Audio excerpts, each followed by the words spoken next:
propose to have 2 slots, to have at least one from the Christian community and the other one from the other communities. The other communities, which is Muslim and maybe others, but I think it should be Muslim, specifically Muslim and Christian, and that should be specified in the bill.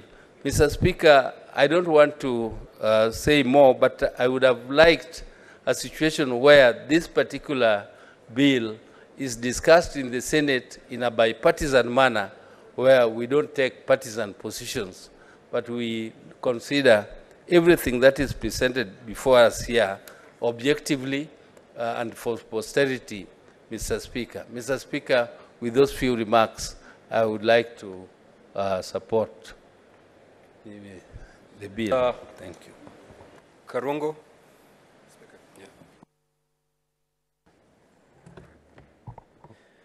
Thank you very much, Mr. Speaker. But before I give my submission, I'd want to tell Senator Sifuna the only discussion that we are having together is how to make Kiambu a better bedroom, because you see it is the bedroom of Nairobi, and for him to make an environment for the hawkers and business people and the matatus to work here in Nairobi. Anything to do with orange, the only orange thing I can be associated with is that citrus tennis ball looking fruit called orange. Anything else is not here nor there. Mr. Speaker, as I support the second reading of this proposal, this House is being gracious enough, benevolent enough to share the 2 slots that they were supposed to have and giving one to the Public Service Commission and the other one to the Political Parties Liaison Committee.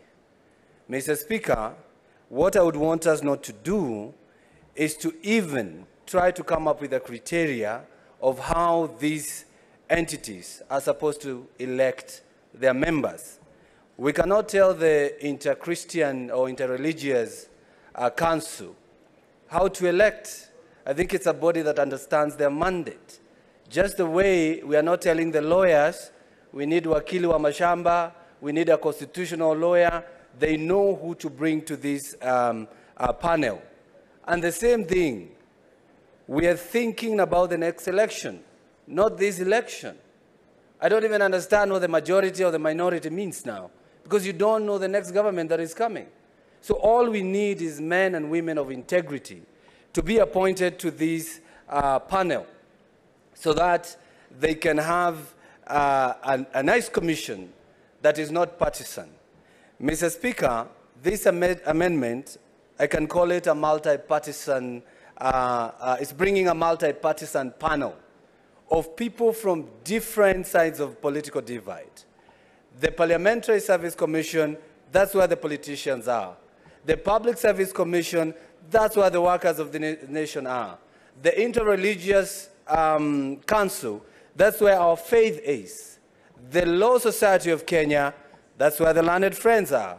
And of course, when it comes to the political parties, Mr. Speaker, and that's why without anticipating debate, I wouldn't be supporting the amendment that will be coming, because, Mr. Speaker, you cannot tell the political parties liaison committee to select the majority and the minority parties there. What about the smallest parties, Mr. Speaker?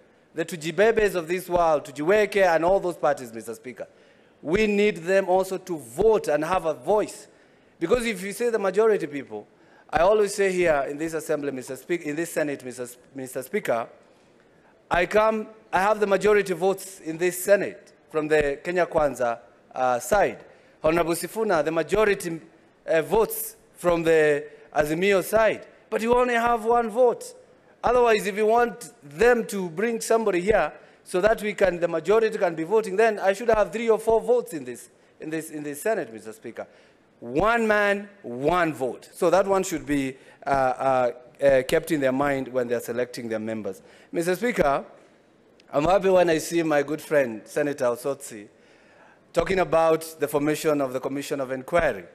Mr. Speaker, the government is going to do that. The government is going to do that. you know, we formed a formation of inquiry of the Cherera Four, and they advised them to resign, not to speak to this inquiry. Now they're asking for the inquiry, Mr. Speaker. That inquiry will come because we want to make sure that this country will have the best election that will be emulated by other nations. And Mr. Speaker, we'll be bringing more amendments. We'll be bringing more amendments in the election law, because we do not also want IEBC to be moving on their own motion, not to clear certain candidates, Mr. Speaker. We have to bring that amendment so that we make sure that they cannot deny anybody a chance to run by their own motion, what the lawyer says, suo motu. I support the second amendment.